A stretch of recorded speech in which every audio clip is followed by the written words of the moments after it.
Hello, ladies and gentlemen. I got got this Kouri Richins recap uh, on this case, so to speak. Let's get into it. Give me a chance to prove it to you. Let me show you the facts. Let me show you the evidence. I will not give up. I will not give in. Please, just give me a chance. The case of Kouri Richins has remained a focal point in the media since her arrest, stemming from allegations that she poisoned her husband Eric in 2022. To the outside world, Eric and Kouri appear to have the perfect life, with successful careers, healthy children, and a seemingly happy marriage. However, as details have emerged, it's become clear there is so much more, and was so much more, going on behind closed doors. And in this episode, we'll delve into everything you need to know ahead of the long awaited trial and try to unravel the complexities of this tragic situation. Eric was born May 13th, 1982, to Jean and Linda Richins. As the oldest sibling, he grew up alongside his two younger sisters, Katie and Amy. The Richins Okay. family was well known in Camas, a town in Summit County, Utah, where So they he owned a was rich. picturesque cattle ranch that later transformed into a permanent conservatory for the community. Okay, so this guy was a big time rancher. Okay. Okay, he was a rancher. In fact, several buildings in Camas bear the Richins name, reflecting their active involvement and popularity within the town. Throughout his childhood, Eric demonstrated a talent for sports and learned the importance of hard work through his experiences on the ranch. Eric was an avid outdoorsman and known for his love of hunting, archery, riding anything with wheels, and fishing. He was also said to be an incredible son, brother, and friend. The Richins family were also members of the Church of Jesus Christ of Latter-day Saints, also known as the Mormon Church. Like many young Mormon men, after graduating from Woodcross High School, Eric completed a 2-year mission in Mexico City for his church, where he became fluent in Spanish. He then earned a bachelor's degree from the University of Utah in International Studies with a minor in the Spanish language. In 2005, Eric went on to marry a woman named Julie, but it ended in divorce 4 years later after she allegedly cheated on him with a coworker. Mm. The year 2009 was a big year for Eric. Not only was he going through his divorce, but he was also in the middle of starting up a business with his best friend named Cody Wright. Eric and Cody founded a masonry company called C&E Masonry, which focused on intricate outdoor stonework, pavers, and tile in high-end homes. For the company, Eric made frequent trips to Home Depot to get supplies. While waiting around for his orders to be fulfilled, he was known to socialize and joke around with the employees, becoming one of their favorite regulars. Well, maybe you know where this is going. At the time, Kouri was working at Home Depot as a cashier, and even though Eric thought she was gorgeous, he was always a little too nervous to ask her out. He was also freshly single, but with some teasing and encouragement from another employee, Eric finally decided to go into Kouri's line to strike up a conversation. When he realized how sweet and easygoing she was, he worked up the courage to ask her out on a date, and from there, they became inseparable. And he kind of looked over at Kouri, and I was like, oh, and he just kind of looked over, and I said, go over there and check out with her, so they did. Anyway, they ended up having a date, and everybody was cracking up. Oh, he finally did it, and it was just so cute, and they finally went out, and from then on, they were like glued to each other, it was perfect, I thought. Eric and Kouri came from completely different backgrounds. Kouri was born on April 1st, 1990, to parents Lisa and Ronald Darden. Her first name actually comes from her mother's maiden name, which her parents chose to honor and keep within the family.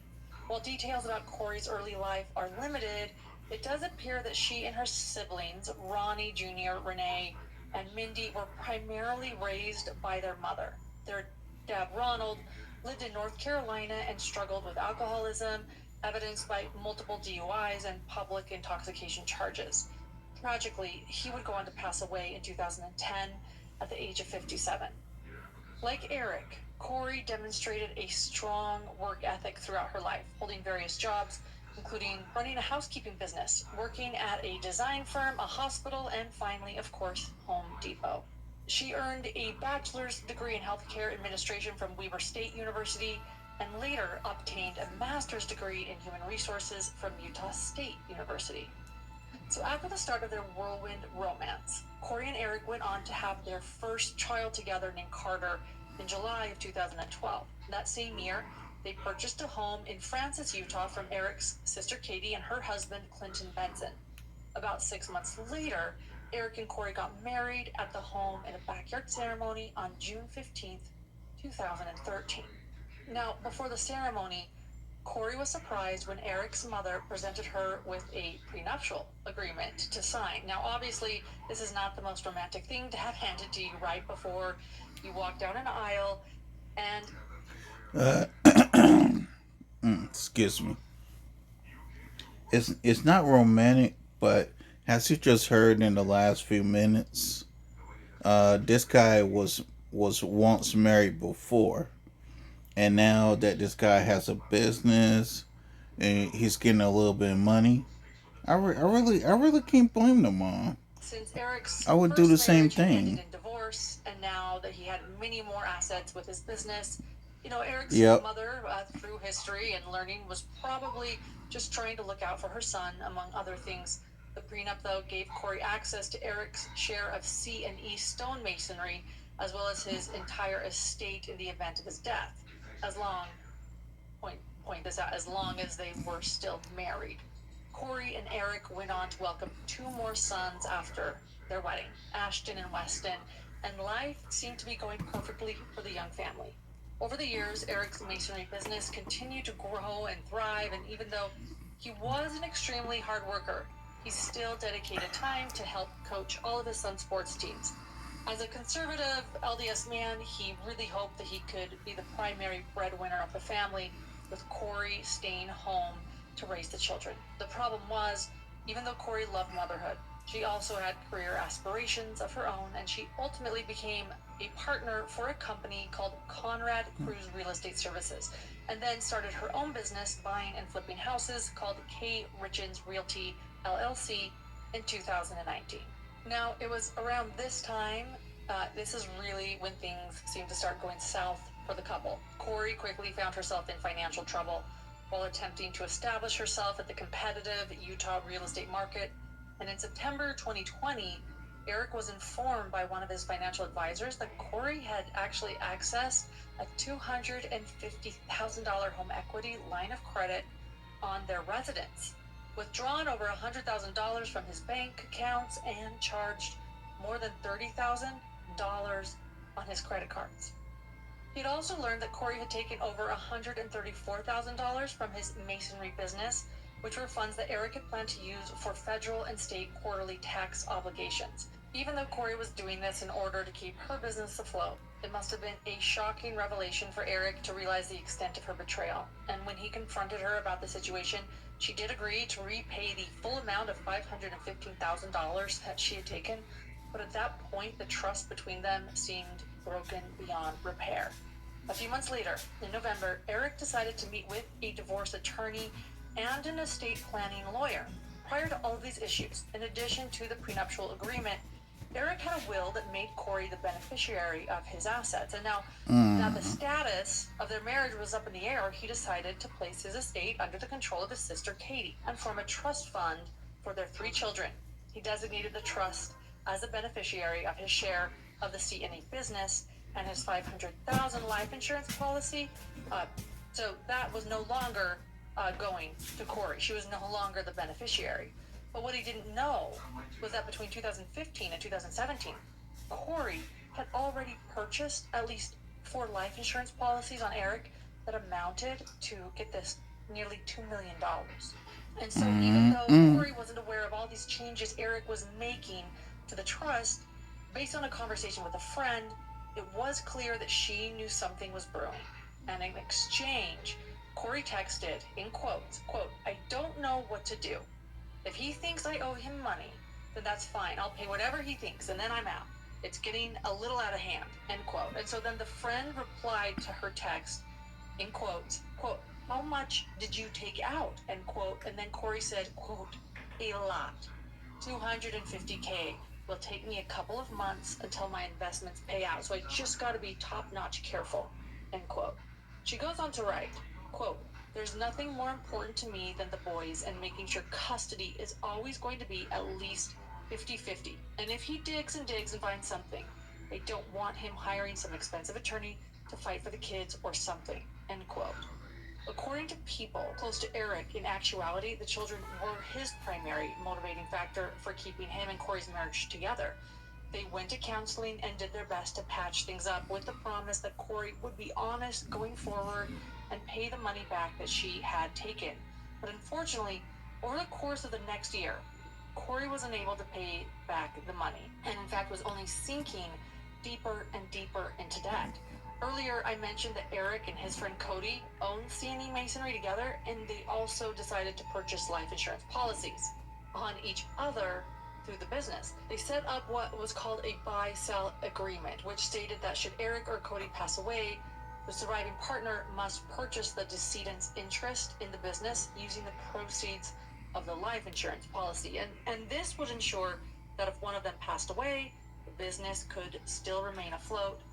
That being said, so on January 1st, 2022, for some reason, Kouri decided to log into Eric's business life insurance account. And she changed the beneficiary on Cody's policy to herself instead of Eric. Now, this is pretty strange because what she was changing was who would get the life insurance if Cody passed away, not Eric. So it's not really clear if she understood that at the time, but regardless, Cody and Eric were both immediately made aware by their insurance agent, who quickly restored it to the original beneficiary. But Kouri was seemingly undeterred, and not long after that, Kouri applied for yet another $100,000 life insurance policy on Eric, which was processed and issued by February 4th. And a little over a week later, on Valentine's Day, Kouri placed an order at a local diner for one of Eric's favorite sandwiches. She placed it on the seat of his truck, accompanied by a love note. Sounds sweet, but later that day, Eric told a friend that after taking a single bite, he broke into hives and struggled to breathe. And in a panic, he used his son's EpiPen, took some Benadryl, and then fell asleep for several hours. He then told another friend that he thought Kouri was trying to poison him through his favorite sandwich, and that if anything were to happen to him, Kouri would be responsible. It's important to note that Kouri refutes the claims of Eric having such a strong reaction to the sandwich. Months later, when texting with a friend, she wrote, quote, it was Valentine's Day, and Eric and I were both working from home, and I ordered lunch from a diner. He never broke out into hives or used an EpiPen. He said the sandwich hurt his stomach, so he was going to take a nap. No hives, no EpiPen, end quote. Later that day, Eric did feel well enough to go coach one of their son's games, so I will give Kouri that. But not long after, towards the end of February, Kouri set her sights on a massive, unfinished mansion located in the neighboring Heber City. The 20,000 square foot estate, referred to in sales brochures as a, quote, architectural masterpiece, end quote, featured a butler's pantry, swimming pool, therapy pools, a rock climbing wall, 2 kitchens, not 1, 2, and a large guest house. Since it was unfinished, Kouri hoped that she could purchase the property for relatively cheap and flip it for a profit. Her mother, Lisa, later said that Kouri and Eric sat down with an accountant who told them that if they could get the home renovated under budget, they could technically walk away with $12 million. And of course, Kouri was excited about the idea of making $12 million because not only could it help aid credibility to her business, but it could get her out of this crippling debt situation that she had found herself in. But Eric, being a little bit more pragmatic, it seems, in all things, he didn't necessarily see the property as a good investment and probably felt nervous about gambling even more money when Kouri was so far in the hole already. This apparently caused arguments between them, but ultimately Kouri submitted a $2 million offer, which was accepted, and the property was put under contract. From there, things get a little fuzzy, and there are multiple different stories. According to Eric's family, even though the offer was accepted, He had been planning on telling Kouri he wasn't going to go through with signing the documents to close the house. Kouri's family, on the other hand, said that Eric was happy for her. And on March 3rd, 2022, her mother, Lisa, was over at their house having a drink with them to celebrate. She recalled Eric saying, quote, "Let's have a shot. Let's celebrate Kouri," end quote. Later, after Lisa left and the kids were put to bed, according to Kouri, she and Eric went on to celebrate a little more. Now, this part is also unclear as well, but it's important. And in one account, Kouri says that she and Eric went to the kitchen and made lemon drops on Moscow mules. They brought the Moscow mules into their bedroom where they sat on the bed and drank them together. But, however, in another retelling, Kouri said that she made the Moscow mules alone and then brought the drinks into the bedroom to Eric. In this version, she said that Eric told her that he ate a THC gummy, which is something he typically did do before bed, Kouri says. They then brushed their teeth and laid down at around roughly 9:30, 9:45. Shortly after, one of the sons woke up from a nightmare, according to Kouri, and Kouri went to his bedroom to help him fall back asleep. She woke up in the child's bedroom around 3 a.m. and got up to get back in her bed with Eric. And when she laid down next to Eric, she says that she felt that Eric was cold to the touch. And yet, according to Kouri, she just figured it was because they kept the AC turned up pretty cold at night. And when she went to cover him with a blanket, she noticed that his body felt heavy. That's in quotes. She turned the light on, and that's when she realized that Eric wasn't breathing. According to Kouri, she immediately called 911, and the dispatcher told her to use the bed sheet to get Eric on the floor to begin administering CPR. The 911 call recording captures Kouri counting as she claims to be performing chest compressions, but when the EMTs arrived, they didn't see her actively doing said compressions. The presence of blood and foam in Eric's mouth also caused the first responders to question whether Kouri actually did attempt CPR at all. However, despite the paramedics' best efforts, Eric was tragically pronounced dead at the scene on March 4th, 2022. Now, I think it goes without saying that following Eric's death, his family, friends, and especially his three little boys were just as confused as they were heartbroken. Eric was seemingly healthy and vibrant. He was a great father. He had no medical issues, and rumors started circulating around town that he had died peacefully in his sleep from a brain aneurysm. Ultimately, his autopsy, though, would soon refute that claim. According to the medical examiner, Eric had actually died from fentanyl intoxication, with levels in his blood being approximately 5 times over the lethal dosage. There was also a medication called quetiapine, which is narcotic medication used for the treatment of schizophrenia, bipolar disorder, and major depressive disorder. It's commonly used as a sleep aid due to its sedating effects and is also a medication Kouri was prescribed. This immediately caused investigators to want to look into Eric's death further because even As Kouri it herself was should. adamant that he didn't have a drug problem. Not only that, but behind the scenes, his family members were encouraging police to look into Kouri, as Eric had, again, allegedly said that if anything ever happened to him, Kouri would be to blame. Now, we all know that everyone grieves differently. That is fair, and that is true.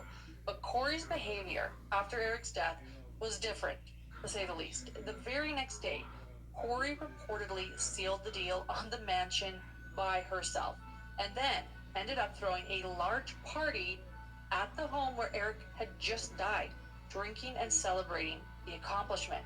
And the next day, on March Weird. 6th, Kouri arranged for a locksmith to drill into a safe where Eric kept money and important documents.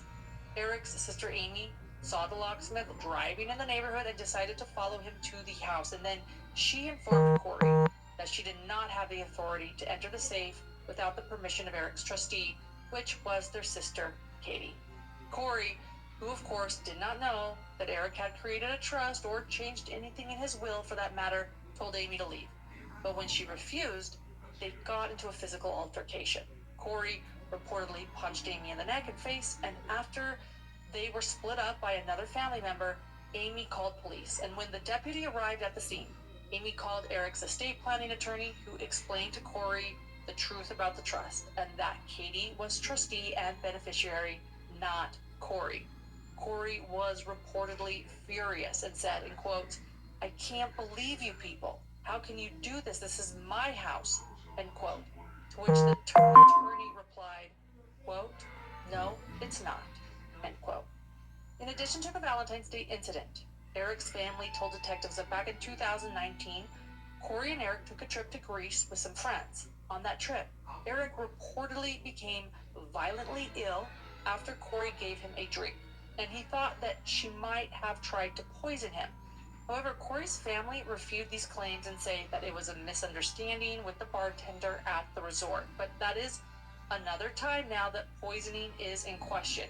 And apparently, Eric had been on a medication being treated for Lyme disease and wasn't supposed to be drinking alcohol. He allegedly asked the bartender for a virgin cocktail, but the bartender accidentally gave him one with alcohol, causing him to become ill. So, varying stories here, but these stories, in addition to the fact that Eric died from illicit fentanyl poisoning, was continuing to lead investigators to believe that his death may not have been an accidental overdose and perhaps something more sinister. And so the investigation continued. The next month, in April of 2022, the lead detective on the case, named Jeff O'Driscoll, executed a search warrant for Kouri and Eric's residence. Kouri and Eric's phones and several computers were seized as evidence, and all available data from those devices was downloaded. Upon inspecting the data from Kouri's phone, the information investigators uncovered would turn this entire case on its head. It appeared through several text messages around the time frame from March 1st to March 15th that they'd been deleted. But several communications between Kouri and a woman named Carmen Lauber were located. Now, Carmen Lauber has been identified as a housekeeper who Kouri often hired to help her clean estate properties. Police records, though, show that Carmen has had multiple counts of possession of a controlled substance with intent to distribute, possession of a controlled substance, and possession of drug paraphernalia. She also has charges of theft, DUI, burglary, and aggravated assault. During the investigation, Carmen was brought in for an interview with Detective O'Driscoll and admitted to supplying Kouri with fentanyl pills on 2 separate occasions, including around Valentine's Day and just before Eric's death. After Valentine's Day, later in the month of February, Kouri texted Carmen saying that the fentanyl pills that she had previously provided were not strong enough and asked that she get her a stronger dose. She allegedly made the comment that she wanted, quote, some of the Michael Jackson stuff, end quote, which in actuality would be a drug called propofol. There is supposedly evidence, though, that Kouri may have asked another dealer in the past for propofol, but couldn't get it. Carmen stated that Kouri paid her approximately $900 each time she supplied the fentanyl pills. She provided details of the solicitation of the drugs, the pickup and drop-off locations, and other details that were later corroborated with digital forensic evidence. And in addition to the evidence of the fentanyl, there were also inconsistencies discovered in the timeline Kouri gave the night of Eric's death. Kouri claimed that when their son woke up from a nightmare, that she went into his room and left her phone on the charger in the master bedroom. But, however, her phone data shows that it was locked and unlocked multiple times, and there was movement throughout the home during that time. Several messages were also sent and received during this time window, but many of those messages were, again, deleted. Among these deleted messages, though, were texts between Kouri and another man, yes, here we are, making it obvious that she had actually been having a long-term affair. So if Why am I money not wasn't enough, surprised? now bring in the affair. And it's not exactly clear when the affair started, Why but am I Kouri had not obviously fallen for a man surprised? named Robert Grossman, who was a handyman hired to work on the houses that she was renovating, which, isn't cliche at all. But here comes the handyman. And in December of 2021, Kouri booked a 5-night all-inclusive vacation for her and Robert at a resort called Secrets St. Martin. Kouri provided Robert's initials and date of birth for the reservation, which was scheduled for April 2022, the month after Eric Richins' death. About a week after Kouri made the reservations, she confided in a friend that she wanted to get a divorce from Eric, but was afraid that he would find a way to take the children from her. She said that she felt trapped and that, quote, it would be better if Eric were dead, end quote. Yes, that is a text. The next day, Kouri texted Robert, quote, I'm in love with a man that's not my husband, end quote. And also, quote, I want to, but I can't break up my family. It's having your cake and eating it too. I just want to love you. I do love you, end quote. To which Robert replied, quote, I thought you were getting a divorce, end quote. Kouri then said, quote, that's what I'm saying. What if that's in a year? You're just supposed to sit around and wait for me?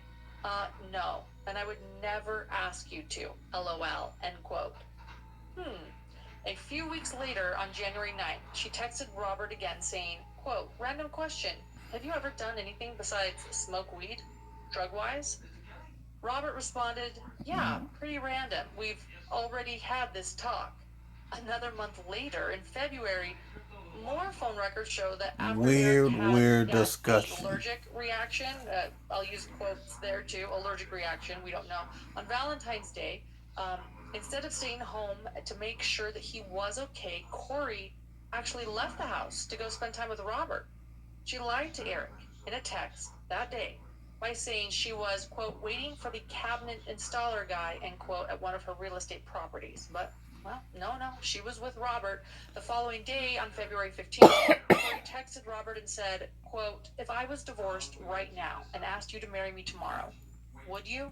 End quote. And also, she texted, quote, I just want to lay on the couch and cuddle with you, watch a murder documentary, and snuggle, end quote. Oh, yes, the irony.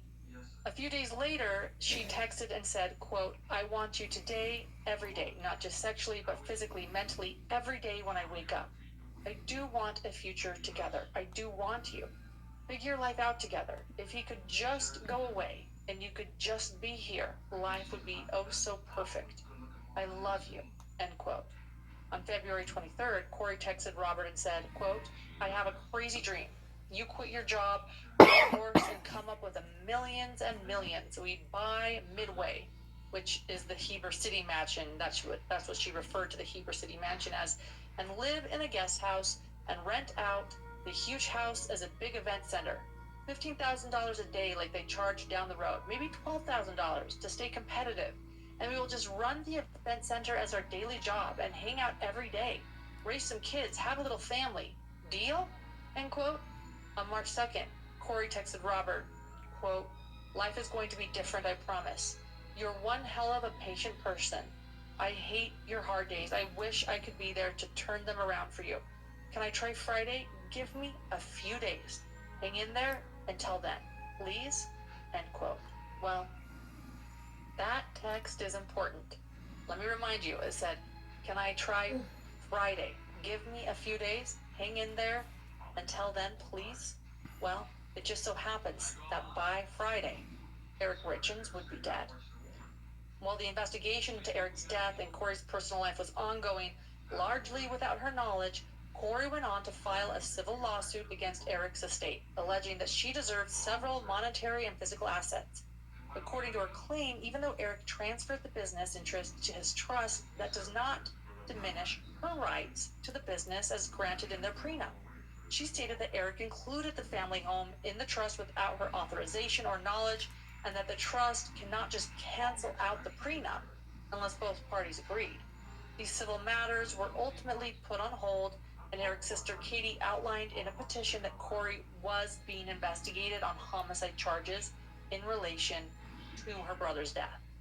Once Kouri caught wind that she was being looked into by investigators, because isn't that wild to think she didn't even realize this, more cell phone data was uncovered showing that she began making some pretty incriminating Google searches. And here's a few of the searches. Are you ready for this? They include, can you delete everything on an iCloud account? Can you delete Idiot, text messages? And idiot, can those text idiot. messages be retrieved from an iPhone. And cops uncover deleted messages on iPhone. How to permanently delete information from an iPhone remotely. Can cops force you to do a lie detector test? Will life insurance pay if death certificate says pending? Luxury prisons for the rich in America. Okay, let's just stop for a second. That is probably one of the more interesting ones that I have read as she prepares for life behind bars. Why not look up luxury prisons for the rich in America? Women Utah prisons. Can you overdose on naltrexone? Can FBI find deleted messages? How to turn someone in for hiring illegal employees? Sell a social security number. What happens if you give Narcan to someone who doesn't need it? How long do life insurance companies take to pay? Alter ego. Well, that's an interesting one. Someone is poisoned. What does it go down on the death certificate as? How to pay someone to write a book about you. That one, put a pin in that one. Kouri Richins' net worth. Can the cause of death be changed on the death certificate? What is a lethal dose of fentanyl? Kouri's legal team would explain all of these Google searches away by saying that she was just curious, and these are things she searched for after Eric's death and after she realized that she was being investigated. And then in March of 2023, Kouri did something now that actually is the most infamous part of this case. The case still hasn't hit the media at this point, but it's going to soon. Because in March of 2023, Kouri released her book called Are You With Me? Which she supposedly wrote to help her children process their grief from losing their father. On April 6th, she appeared on the Good Day Utah talk show to promote the book and appeared to be a grieving widow struggling with the aftermath of her beloved husband's death. So my husband passed away unexpectedly last year. So it's March 4th was a 1-year anniversary for us, and he was 39. It completely took us all by shock. And we have 3 little boys, 10, 9, and 6. And we my kids and I kind of wrote this book on the different emotions and grieving processes that we've experienced last year, and hoping that it can kind of help other kids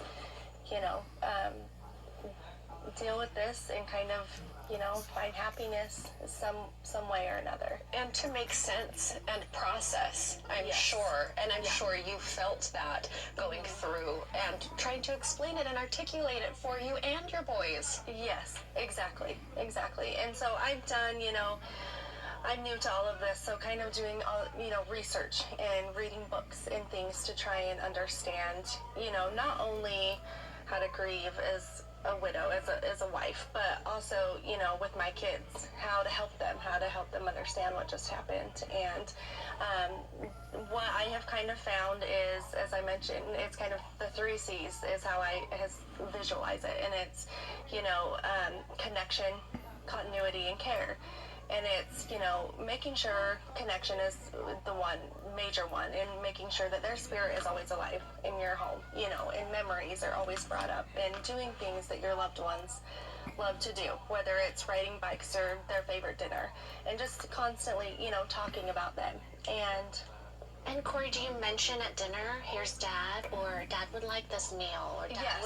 would, Yeah. let's bring Dad on a bike ride? Yeah, exactly. And it's, explaining to my kids, just because he's not present here with us physically, that doesn't mean his presence isn't here with us, and he's doing these things with us. And he's, here for birthdays, and he's here for Christmas, and, and it's just comforting to them to know that, they're not living this life alone. Like, Dad is still here, it's just in a different way, a different way. Well, I opened up your book, and one of the first pages I saw is a little boy. It's like he's standing in a hallway at school, and he's saying, "Are you still here?" Yes, yeah, and it's, and that was like the first day of school, and, all the nerves that kids face on the first day of school with new, and just hoping, Dad, like, walk with me, like, help me get through today, like, give me the strength to do that.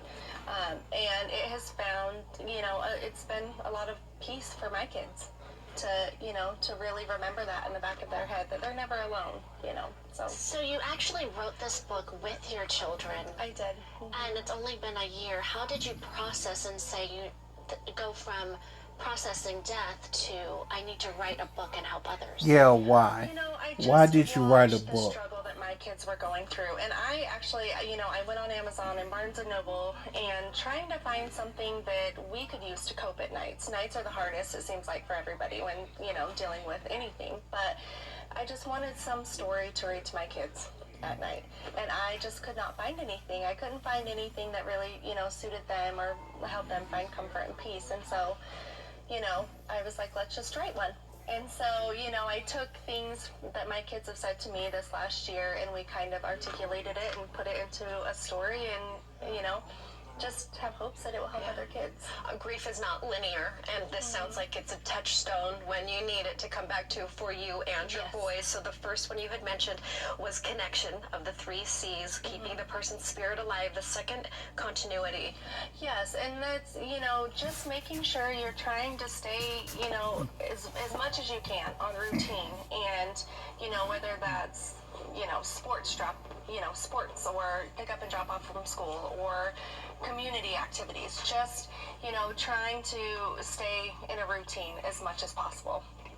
And then the last C is care. Yes. What does that mean? So, on top of just loving your kids and hugging them and kissing them and, extra cuddles and everything, I think it's important that I've learned to really affirm, their feelings. When they're mad or they're sad, it's just that affirmation of, I understand, like, that you are upset, because of this. Like, let's talk about it, and so I think really it's not, it's the emotional and physical touch of it, but really letting your kids understand that why they're feeling the way that they are feeling, and it's okay, and let's deal with it and talk about it.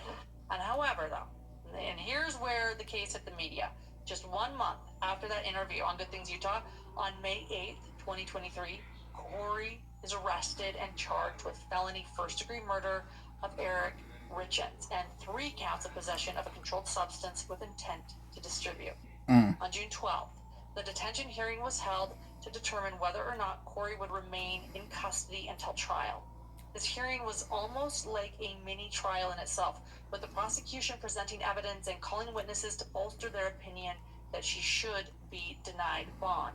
And also to say it's accidental, 1 or 2 pills might be accidental. 20 or 5 times the lethal dose is not accidental, Your Honor. That is someone who wants Eric dead. And the person who benefited the most from Eric being dead is the defendant, or the person who thought she was going to benefit the most from Eric being defendant. She thought she was going to be entitled to Eric's estate. She didn't know that there was this trust that had put the money into Katie Richins thought on the day that Eric died that she was the one that was going to benefit. She benefited from the insurance policies. She thought she was going to benefit from more, and she thought she was going to benefit from Eric's estate. She tried to benefit from the other life insurance policy on Eric's business. That didn't happen. She also was in dire financial straits, Your Honor. During this hearing, Kouri's defense attorney, Sky Lazaro, said that the only reason Carmen Lauber, the drug dealer, decided to cooperate with investigators was because investigators told Carmen that it would be her get-out-of-jail-free card. She also claimed that Carmen was basically scared into saying what investigators wanted to hear because investigators had charges to use as leverage against Carmen to get her to cooperate and share that she sold this fentanyl to Kouri. We learned a lot about Kouri's financial situation, the alleged procurement of fentanyl, all of which ultimately made the judge in the case, Richard Mrazik, decide that she will remain in prison until the impending trial. For the end of the hearing, Eric's sister Amy was also given the opportunity to speak on behalf of the Richins family. Dear Judge Mrazik, I'm here today to represent my brother, Eric Eugene Richins, whose life was taken in a senseless act of poisoning on March 3rd, 2022. His wife, the defendant, has been accused of committing this crime. If she is found guilty, she has committed the ultimate act of betrayal. Eric is gone, and I am brokenhearted. He was my best friend and protector. The feeling of loss is so great it is visceral. Eric died under horrendous circumstances. I am tormented at the thought of what he endured. I play it out in my mind. I go through the terrible sequence of events. I wonder when he realized he was in mortal danger. I wonder what Kouri may have said to him in his last moments. How long was he conscious, knowing he would die? Where were Eric's boys when all of this happened? Did they hear Eric's body fall to the ground? Did we have watched as Kouri has paraded around portraying herself as a grieving widow and victim while trying to profit from the death of my brother? Both by trying to profit from a book about his death and trying to get life insurance and assets that should go exactly where Eric wanted them to his boys. Immediately after Eric was killed, Kouri told us she could not help us get anything ready for the funeral as she was too distraught with grief. We shortly found out that was not true at all. In fact, she pulled herself together enough to go close on the purchase of a $2 million home, hire a real estate agent, hire an architect to create CAD drawings of the home, hire a lawyer in order to file a lawsuit on Eric's trust, hire a locksmith to come break into and clean out my brother's safe, and attempt to have Eric cremated. She mustered up the strength and resolve to do most of this within 48 hours of his death. Kouri assaulted me. Her behavior gives me great concern, as she has exploited the boys for money and will likely do so again. In addition, Kouri has weaponized Eric's children, manipulating my dad to do or not do things by threatening to cut him out of their lives if he did not capitulate to her demands. She similarly deprived the boys of contact with myself, my sister, and her daughters, unless we agreed to give her the money in Eric's trust. Since Eric's death, we have learned and unfortunately are continually reminded that Kouri is desperate, greedy, and extremely manipulative. If she gets out on bail, I will be afraid not only for my own life and those of all of my family, but most importantly for the lives of Eric's 3 sons. Our family has already suffered enough.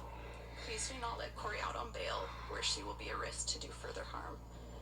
Please protect what Eric put his life on the line for. His 3 boys. Thank you.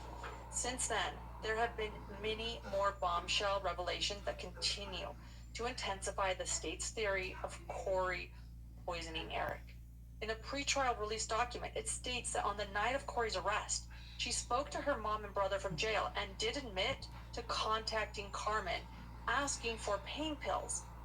Kouri said that she did so on Eric Richins' behalf, which basically refutes her initial claims that Eric didn't use pain pills, while also corroborating Carmen's statement that Kouri did approach her for drugs.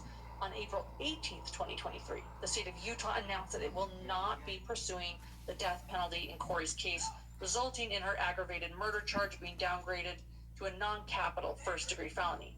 This carries a potential sentence of 25 years to life in prison if convicted. About a month later, the now infamous Walk the Dog letter was released. What's that, you say? Don't worry, I'm about to tell you. This led prosecutors to believe that Kouri was engaging in witness tampering. The letter was discovered after Kouri was transported to Park City Medical Center on September 12th. It has not been made clear why she went to the hospital. Her brother Ronnie said in an interview soon after the incident that Kouri's medications may have been mixed up. So after Kouri returned to the jail, she was placed in observation until the afternoon of September 14th. And during that time, her cell was searched and a manila envelope labeled Sky Lazaro, attorney privilege, was found and searched by jail staff. The state went through what appeared to be a handwritten letter to her mother, in which she described things that her brother Ronnie needed to testify to regarding the case. Scrawled at the top were the words, quote, walk the dog, end quote. So hence the nickname of this infamous document. The first few pages of the letter read, quote, Sky is saying, even if the gummies have fentanyl in them, the prosecutor will say I tried to put the fentanyl in the gummies so Eric would have them. Stupid, I know, but that's what she's thinking. We will still test them though. However, she wants to link Eric getting drugs and pills from Mexico, so we need some kind of connection. A private investigator is doing some research on the ranch cartel place that Eric would stay at. Here is what I'm thinking, but I'll have to talk to Ronnie. He would probably have to testify to this, but it's super short, not a lot to do it. He will need to talk to Sky at the meeting next week, and upon information and belief, just like they say, a year prior to Eric's death, Ronnie was over watching football on Sunday, and Eric and Ronnie were chatting about Eric's Mexico trips. Eric told Ronnie he gets pain pills and fentanyl from Mexico from the workers at the ranch, and to not tell me because I would get mad because I always said he just gets high every night and won't help me take care of the kids. There are pictures on my phone of Eric passed out on the floor or in the chair. Ronnie should have texts from Eric talking about getting high as well. Eric told Ronnie he keeps them in an allergy pill bottle in his work truck so I wouldn't find them. Ronnie never told me about the conversation, and Eric finally told me and asked if Carmen could get him some. Eric never wanted anyone to know he had an issue, especially get caught. He always wanted Kouri to go down for him. When they traveled, Eric would put his drugs in Kouri's bag at the airlines right before they boarded. That way, if they got caught, Kouri got in trouble, not him. Once they got to where they were going, Eric would put the drugs out of her bag and it would cause a huge fight. She was pissed he would risk her going to jail for his drug use. He just would laugh about it. She went on to say, quote, reword this, however, he needs to, but just make the point. Just include it all. The connection has to be made with Mexico and drugs. Ronnie will have messages to prove Eric confided in him about getting high. He can be short and to the point, but it has to be done. Upon information and belief, LOL, they never found pain pills or fentanyl in my house because he hid it in an allergy bottle in work truck. And Cody emptied out the work truck within a week, so they were never found. End quote. Wow.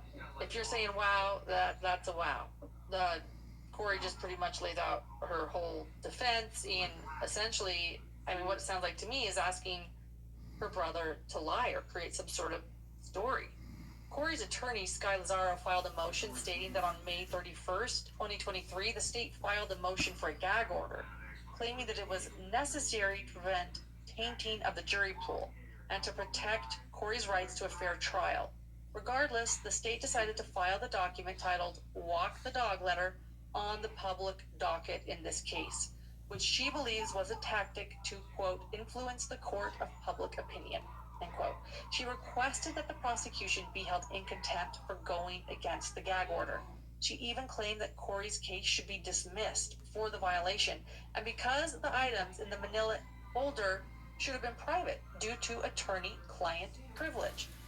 In a bizarre twist, Kouri went on to say that the Walk the Dog letter wasn't actually a letter at all, but part of a fictional novel that she had been working on while in jail. In phone calls with her mom and brother Ronnie, she said that the state took pages out of context within a larger file that contained this book that she was writing based on her situation. She said that even though the book was based on true events, much of it had been changed so that the story was a work of fiction. She even pointed to the fact that in the story, her father is still alive, and after the initial detention hearing, she was released. And in her opinion, that should have made it obvious that this story wasn't true and just a work of fiction she was working on. Not really believing this claim, though, the state felt that these pages were clearly an attempt to basically coach her brother on what to say, and that there was evidence of her holding up these pages during a visit with her mom for her mom to read them. And so, to their point, if this were part of a book she was writing, why would she hold the pages up for her mom to read? Why would she write, Walk the Dog, at the top? In a later interview, Kouri's mom said that she had been taking care of her elderly dog and is constantly worried about her mom taking the dog on enough walks. Many people have pointed out that this only bolsters the idea of it being a letter intended for her mom rather than some random excerpt from her new book. And after the Walk the Dog portion of the document was seized, Sky Lazaro was given the remainder of the manila folder. In October of 2023, prosecutors petitioned the court asking that the defense hand over the remainder of the document, as it could contain more proof of witness tampering. In November, they filed a motion for no contact between Kouri and her family members, but this was ultimately denied, as well as access to the rest of the folder. Regardless, the judge still shut down the defense's motion to dismiss the trial. In March of 2024, Kouri was hit with additional charges, including for the alleged Valentine's Day sandwich poisoning, which prosecutors do now believe was an attempted murder, as well as mortgage and insurance fraud for reporting forging loan applications and fraudulently claiming insurance benefits after Eric's death. That same month, a newly unsealed court document created yet another bombshell in the case. If there haven't been enough bombshells, oh yeah, here's another bombshell. With speculations that Kouri's mom may have actually been involved in connection to Eric's death as well. In the affidavit, a Summit County Sheriff's investigator wrote, quote, "It is possible that Lisa Darden, the mother of Kouri Richins, was involved in planning and orchestrating Eric Richins' death." They discovered Lisa had been living with a female romantic partner who died suddenly in 2006. An autopsy determined the woman died of an overdose of oxycodone.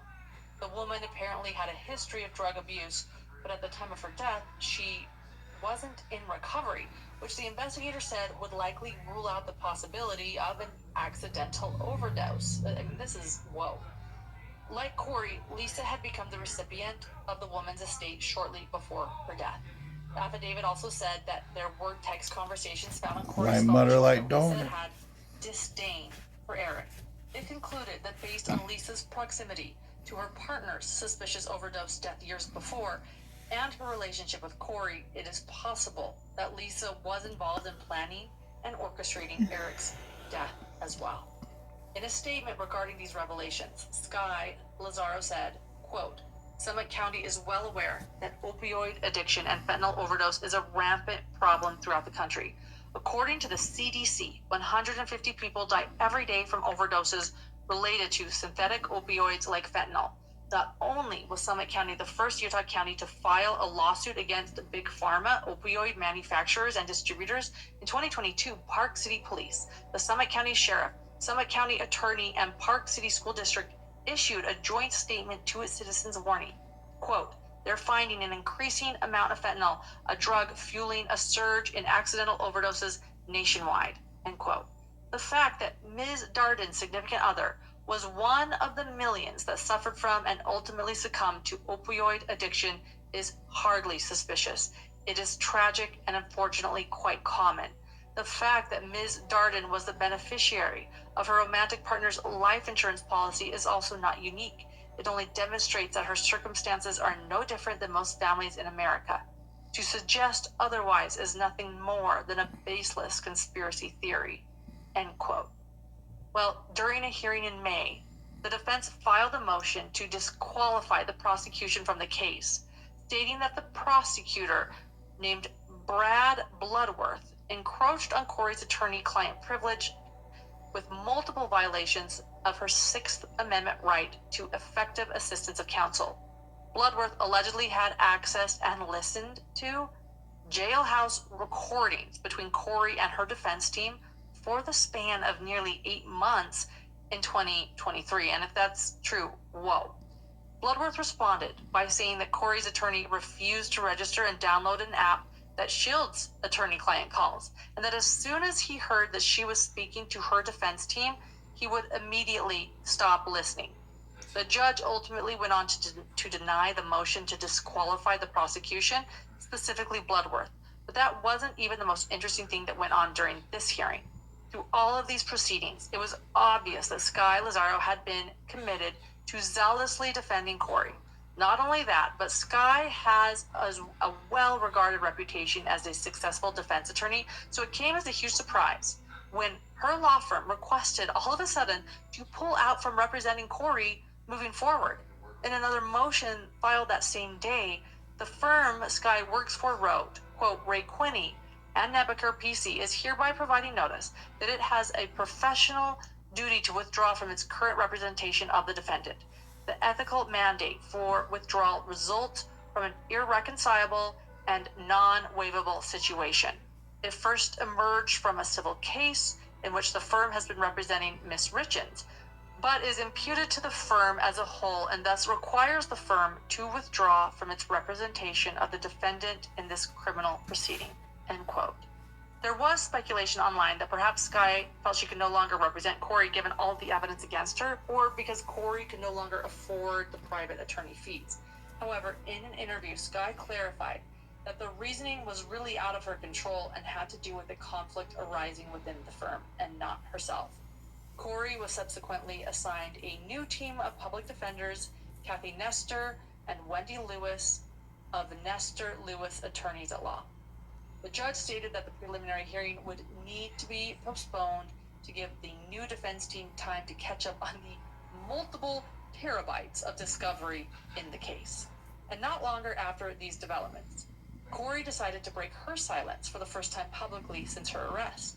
In a recorded message she sent to Dateline True Crime Weekly podcast, Kouri said, quote, "I've been silent for a year, locked away from my kids, my family, my life, living with the media, telling the world who they think I am, what they think I've done, or how they think I've lived.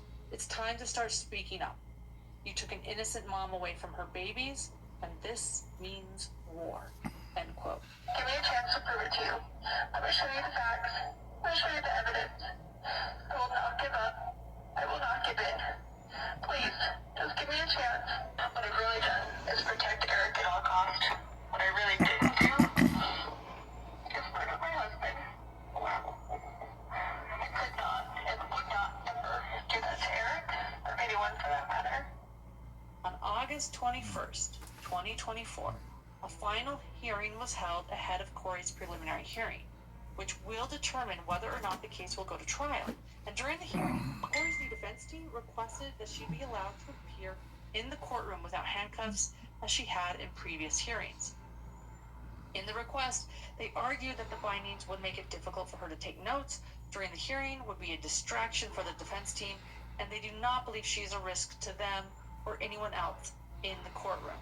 The judge stated that he would need to consult with the Summit County Sheriff's Office before making a decision, and ultimately, though, she was not required to wear handcuffs during the hearing. And I know this because I was there. I spent 2 days at Kouri Richins' preliminary hearing. And finally, that anticipated preliminary hearing kicked off on Monday, August 26, 2024, with thousands of people tuning in to see what new details may be disclosed. And again, I was in the courtroom. The hearing started with defense attorney Wendy Lewis questioning Detective Jeff O'Driscoll about the investigation into Eric's death.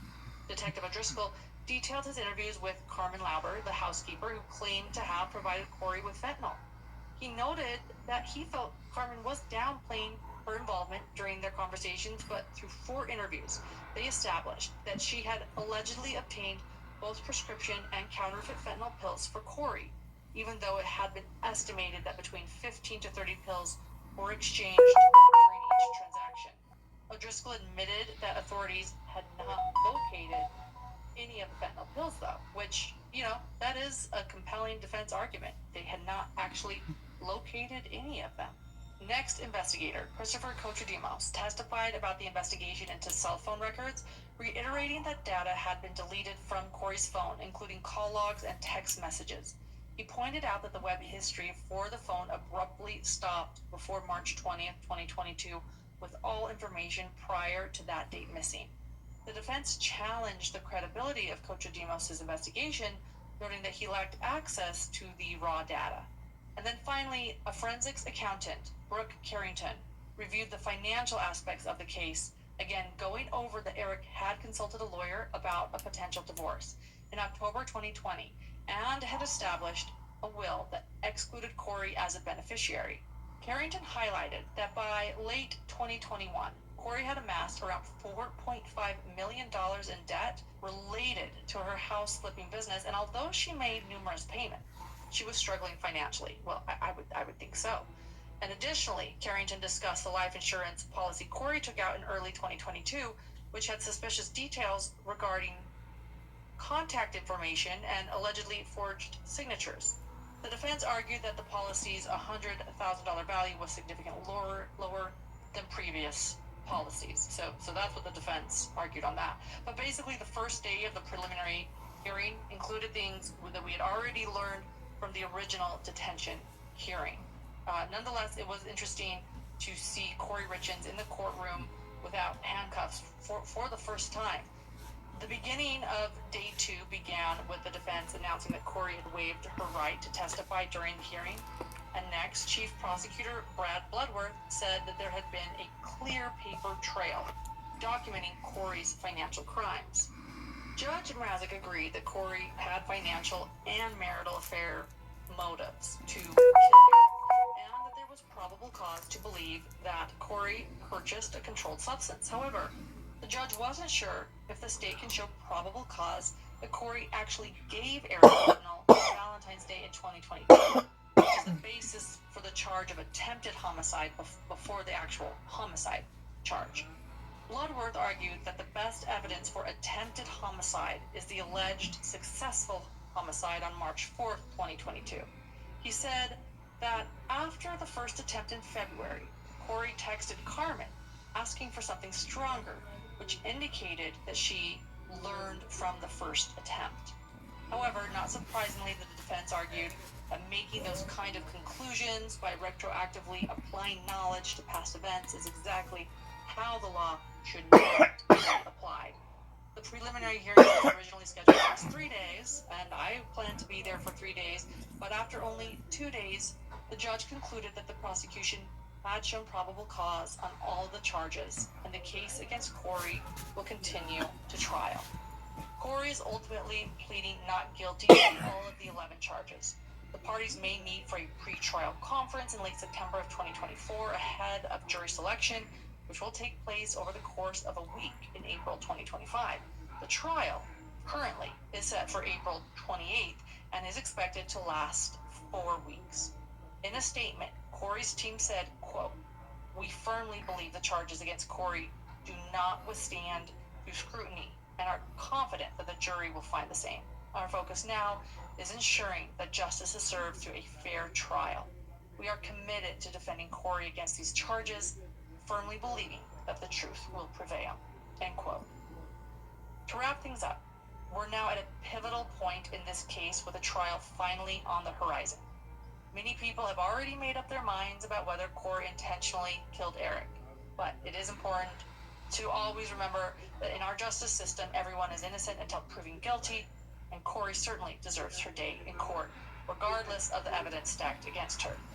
We also need to think about the lasting impact on 3 little boys who are now living without either parent. They have lost 2 parents. This situation has to be incredibly tough on them, as well as on Eric and Kouri's family and friends. Both Kouri's family and Eric's family took up the majority of a very large courtroom for that preliminary hearing. They are attending every hearing, and it is a large family and a supportive family, both the Dardens and the Richins.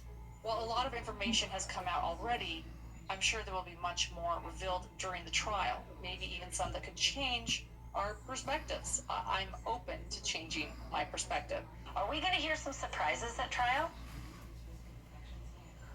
You know, that's up to our current defense counsel and what they want to put forth as a defense in this case. So I don't want to speculate, but I do think that there's more to be told to the story in favor of Kouri. If Kouri is found guilty, I hope the prosecution can present their case clearly to bring justice for Eric and his family. And if not, I hope we at least get some answers to what's really happened to Eric, so that everyone can find closure and move forward, again, especially for the case of these 3 children. Dr. John and I have been following this case from the beginning. We talked about the book that Kouri published, the children's book, where she went on Good Things Utah to discuss this book and how it is helping her children to grieve. That was the moment the case hit the media, and there's been a media storm ever since, because, well, it wasn't that day, it was the month later when she was arrested, and then everyone went back to watch that interview to try to process that this woman that they thought was a grieving mother might now actually be a murderer. It definitely was a lot to take in, and Dr. John assessed that interview. Interestingly enough, this is actually my old station. I used to work for the station where Kouri Richins appeared and brought this children's book that she'd written about grief. So John and I assessed this interview, and that has only been on YouTube. It was back when this case came out. We are going to soon share that on our podcast as well. So hit subscribe, Make sure that you have subscribed to this podcast so you don't miss any further episodes. And we, of course, are going to continue covering the case against Kouri Richins.